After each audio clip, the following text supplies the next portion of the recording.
할렐루야! 하나님의 자비와 은혜는 저와 여러분에게 계속됩니다. 그것을 믿으십니까?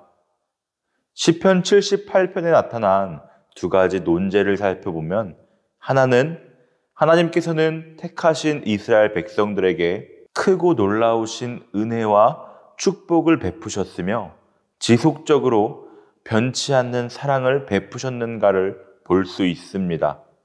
또 한 가지는 이스라엘 백성들이 하나님으로부터 그토록 엄청난 축복과 사랑을 받았음에도 불구하고 얼마나 완악하고 구전설화에 은혜 모르는 인간처럼 배은망덕한 존재들인가 하는 것이 언급되어 있습니다. 좀 더 구체적으로 살펴보면 하나님께서 이스라엘 백성들을 애굽에서 이끌어내시면서 여러 가지 은혜를 베풀어 주셨지만 그들은 계속 하나님께 범죄, 반역하고 그 은혜를 거슬렀습니다.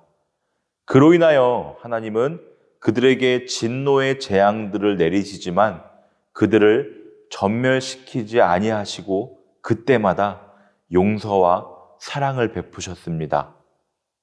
인간의 본성이 악하다는 것과 반면에 하나님의 사랑은 크고 영원하며 희생적이라는 사실이 보이시나요?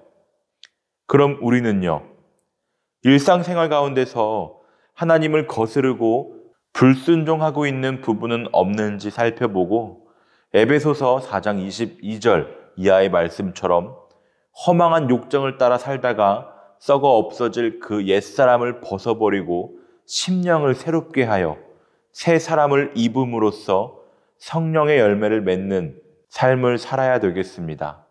오늘 함께 1절에서 8절까지의 말씀, 이스라엘 백성들을 향한 당부의 말을 좀 더 살펴보며 하나님의 백성인 우리들의 삶은 어떠해야 할지를 한 번 더 생각해보는 시간 되기를 원합니다. 이스라엘 백성들에게 내 백성이여 내 율법을 들으며 내 입의 말에 귀를 기울일지어다 라고 말하였습니다. 불의하고 패역한 이스라엘 백성들을 향한 권면과 훈계로서 그들로 하여금 하나님의 교훈에 관심을 기울일 것을 촉구하는 말입니다. 여기서 우리는 하나님의 자녀들이 관심을 기울이고 따라야 할 것이 하나님의 말씀이라는 사실을 알 수 있습니다. 이 말씀, 교훈, 율법을 통하여 하나님은 당신의 비밀을 성도들에게 보이시고 성도들로 하여금 잘못된 길로 가지 않게 하시며 올바르게 하신다는 것입니다. 그런데 이 율법, 이 교훈은 전혀 새로운 것이 아니라 이미 이스라엘 백성들이 듣고 알았던 것이라고 고백합니다. 뭘 말해주나요? 하나님께서 주셨던 말씀들을 받아들이지 않고 따르지도 않았다는 것이죠. 하나님께서는 당신의 말씀을 성도들이 단지 지식으로 소유하기를 원치 않으시고 생활 가운데 적용시켜 자신의 것으로 만드는 것을 원하신다는 것을 시편 기자는 말하고 싶었던 것 같습니다.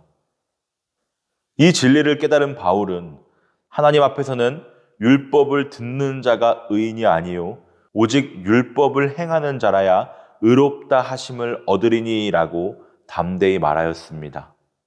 하나님께서 이스라엘 백성들에게 율법을 주신 목적은 소망을 하나님께 두며 하나님의 행사를 잊지 아니하고 오직 그 계명을 지키게 하는 것입니다. 이를 위하여 이 율법, 말씀을 자손 대대로 가르쳐 전하게 하셨습니다. 8절이죠. 그들의 조상들 곧 완고하고 패역하여 그들의 마음이 정직하지 못하며 그 심령이 하나님께 충성하지 아니하는 세대와 같이 되지 아니하게 하려 하심이로다. 하나님의 율법을 지키지 않아 하나님의 징계를 받은 것을 볼 때 마음이 아팠을 것입니다. 오늘 말씀을 준비하면서 시편 기자의 마음이 한 줄로 요약되는 것 같습니다. 지켜나가야 한다. 그렇습니다. 우리는 하나님께서 우리에게 허락하시고 말씀하신 그 말씀을 마음에 새겨야 하며 잊지 말아야 합니다.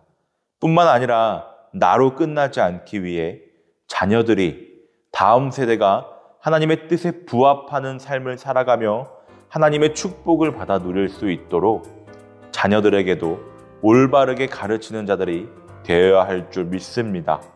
그러기 위해 오늘도 살아계신 하나님의 말씀이 기준이 되어 살아가는 저와 여러분들이 되기를 축복합니다.